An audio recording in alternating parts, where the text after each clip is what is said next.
Indigenous disadvantage remains entrenched in Australia, especially when it comes to domestic violence and rates of imprisonment.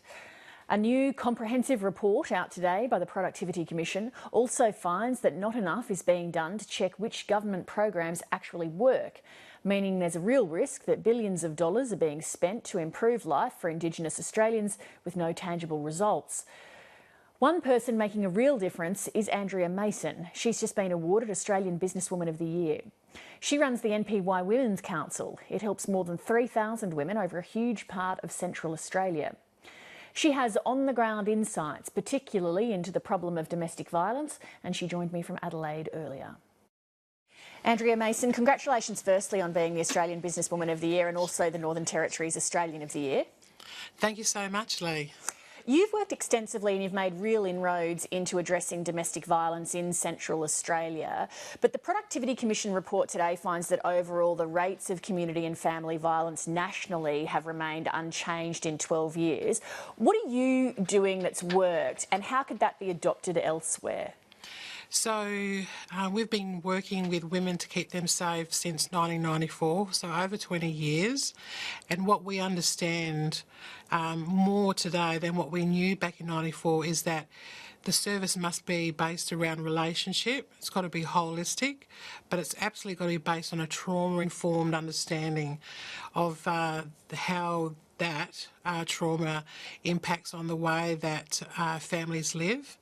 And so at NPY Women's Council, what we do is we have community engagement, working with the victims of domestic violence through a case management framework, but we also do assertive advocacy and primary prevention with women and their families and community. And then what about at the other end? What about the men? So what's been really interesting for me to see, Lee, is we've had this service running since 1994, but we haven't had any programs in our region around behavioural change and attitudinal change for men. And for me, there's something across the Australian community. It's just not to do with Aboriginal men, but it's to do with I guess the challenge of men facing this issue as something that they actually have to take more responsibility in. But I'm really pleased that today government's understanding that it's, yes, we focus on supporting women, but we absolutely have to focus on men's behavioural change and attitudinal change. And where does the balance lie in that, though, between personal responsibility and programs and intervention by government? Because at the end of the day, it is men who are the perpetrators of the violence. Yeah, you're right there. So we... the Women at Women's Council, senior women, actually about 3 or 4 years ago, sat down and started thinking and talking about how do we reduce violence against women. We've been doing it for a long time, but we really wanted to see a greater level of change. And that was the time we really started talking about this area of trauma and how trauma impacts people, and how a person who is impacted by trauma can then hurt other people. And in our language, in Pitjantjatjara language, there is no word for trauma. So we had to really unpack for our women a greater understanding of the impact of trauma. And so what I started to really understand was that service providers, people who want to make a difference and work with Aboriginal people to reduce violence, we've often probably made an assumption that people understand the trauma that's happening in families, but actually we need to step back and go through a very simple process of interpreting and translating and really help people understand the impact of domestic violence at a very, very core level, which is the impact that trauma has on families. With white Australians who work with Indigenous communities to try to address this issue, is there any problem with political correctness where people are afraid to, say, call out male perpetrators of domestic violence because they're scared they'll be called racist? That's not been my experience working in Central Australia.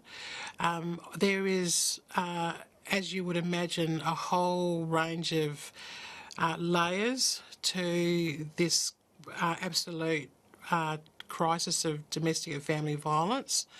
My concern is that I don't want to see a third generation of young men and women see domestic and family violence as normal behaviour.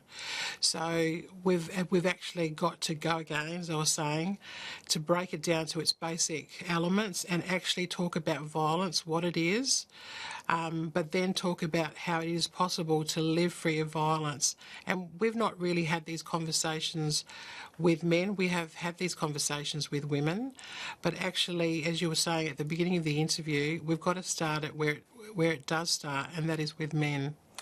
One of the other issues that the Productivity Commission's raised in its report is that of the 1,000 or so programs around the nation that address Indigenous disadvantage, only about 24 have been properly evaluated to check if they're evidence-based and if they actually work. Now, your program, as I mentioned earlier, works. How important is it for you to be checking all the time, is this working, what are we doing, how does it stack up against the evidence? I think what we've learned with working with women and their journey of understanding trauma is that they've seen success in their own lives. They've seen a personal area of development and change in their own lives. So that's given women real hope that if men, a critical number of men, put their hand up and say, we want to be part of the solution, we want to really understand the impact of trauma and therefore the impact of violence, if those men can really understand and actually have a personal understanding of it, then they really believe that they can take that message to other men and see change happen in the lives of other men. Andrea Mason, we very much appreciate you coming in tonight. Thank you very much, and thank you for all the work that you do. Thank you, Lee.